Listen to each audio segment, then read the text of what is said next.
before the age of steam and steel. The seas were ruled by wooden behemoths called ships of the line. These were the largest warships of their time, with 2 or 3 gun decks. These ships carried dozens, sometimes even over 100 cannons. Their name comes from a classic battle tactic. The line of battleware ships lined up in a single line, then unleashed broadside fire that shook the sea and sky. Their primary strengths were massive firepower and the ability to withstand gunnery duels. However, their size came at a cost. Ships of the line were slow to maneuver, expensive to operate, and required hundreds of crew members. Despite this, they symbolized global naval dominance for over 2 centuries. Eventually, steam and steel technology ended the sailing ship's reign. Imagine being on deck as hundreds of cannons fired simultaneously.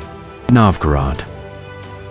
Did you know that Russia once built a warship shaped like a perfect circle? Its name was launched in 1873. It was part of an experimental project for the Russian Imperial Navy.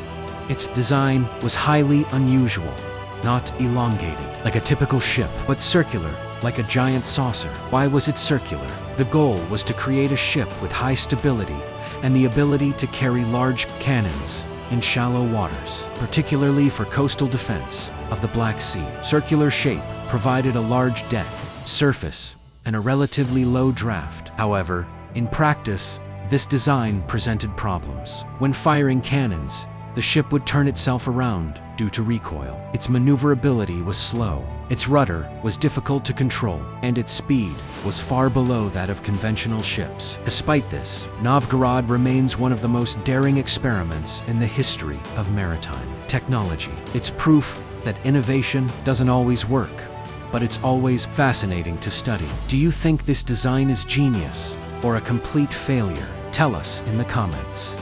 Cruiser. Among Russian warships, cruisers occupy a unique position. Large, powerful, and heavily armed. Since the Soviet era, cruisers have been designed as the center of combat power on the high seas. They are not simply escort ships, but long-range strike platforms. One of the most famous is the Uragan-class, a nuclear-powered cruiser armed with massive anti-ship missiles, a multi-layered air defense system, and advanced sensors for its time. Russian cruisers were built for one purpose: to dominate modern naval warfare. They can strike targets from hundreds of kilometers away, while also defending against air and missile attacks. However, large size means high costs. In the modern era, many of the cruisers' roles have been replaced by more efficient frigates and destroyers. Despite this, cruisers remain a symbol of prestige, deterrence, and the legacy of the Cold War. Do you think cruisers are still relevant in modern naval warfare? Admiral Gorshkov. In the era of modern naval warfare, Russia has introduced a sophisticated frigate called the Admiral Gorshkov. This ship is more than just a fleet escort. It is designed as a multi-role combat platform, capable of striking sea targets, land targets, and even air threats. With a stealthy design, the ship's radar profile is kept as low as possible, making it difficult for the enemy to detect.